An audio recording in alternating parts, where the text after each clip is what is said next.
नमस्कार साथियों, खोजराम IAS academy में आपका स्वागत है।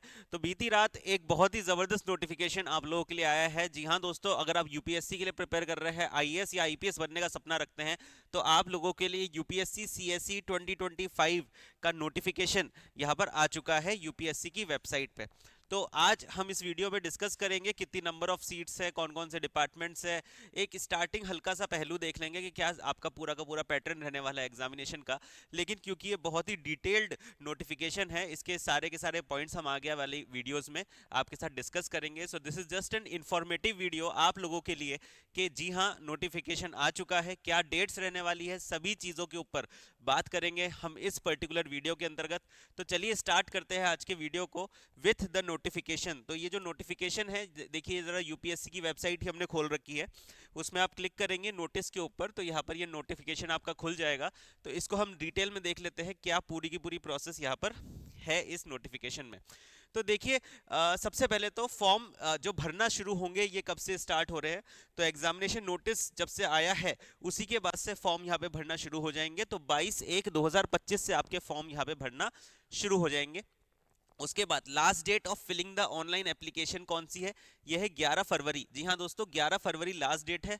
उम्मीद करता हूँ उसी से पहले आप इस फॉर्म को फिल आउट कर लेंगे। खैर, यूपीएससी में जो सर्वर जाम हो जाता है, ऐसी समस्या होती नहीं है देखा जाए तो, क्योंकि इतने ज़्यादा प्रॉब्लम ये देखी नहीं गई है यूपीएससी के अंतर्गत, और वो प्रॉब्लम यहाँ पे नहीं रहने वाली। लेकिन फिर भी 11/2/2025 से पहले पहले ही आप इस फॉर्म को ज़रूर फिल कर लीजिएगा। तो यहाँ पर पूरा का पूरा नोटिफिकेशन है, किस तरीके से अप्लाई करना है। upsconline.gov.in में जाके आपको ओटीआर करवाना है। ओटीआर होता है वन टाइम रजिस्ट्रेशन। उसके बाद इस फॉर्म को जैसे जैसे आता जाए उसको आप फिल कर दीजिएगा। मॉडिफिकेशन की विंडो दे रखी है 12 फरवरी से लेके 18 फरवरी तक। फॉर एग्जाम्पल, अगर आपको फॉर्म भरने में कोई गलती हो जाती है तो उसको करेक्ट करने के लिए ये 6 दिन का टाइम आपको यहाँ पर दिया गया है।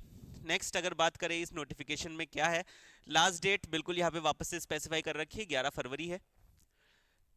ओके, आगे चलते हैं और यहाँ पर सीधे बात करते हैं पूरे के पूरी चीज़ों की।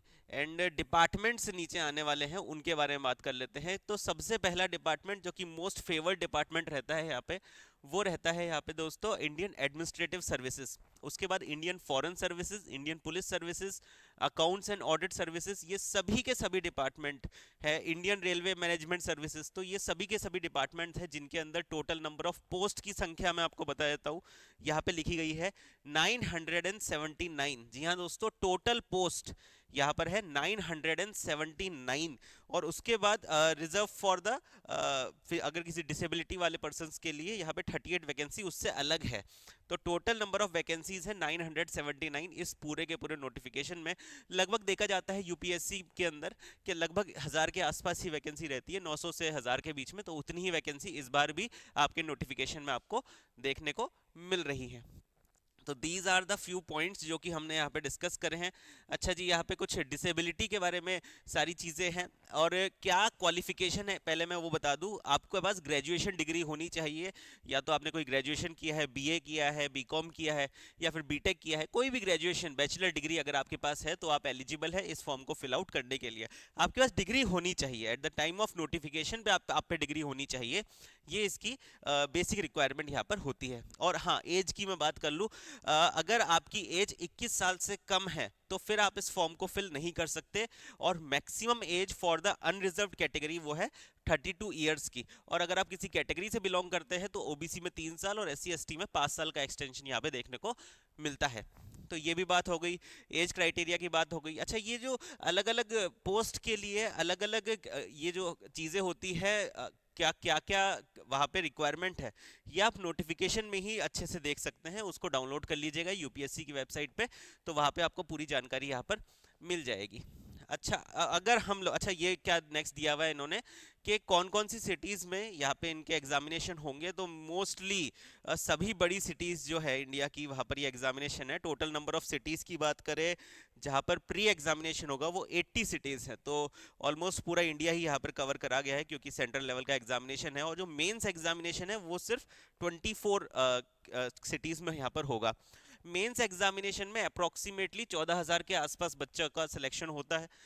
टोटल फॉर्म कितने भरे जाते हैं, लगभग लगभग ज़्यादा भरे जाएंगे, लेकिन 14,000 के आसपास ही बच्चों का सिलेक्शन होगा फॉर द मेंस एग्जामिनेशन।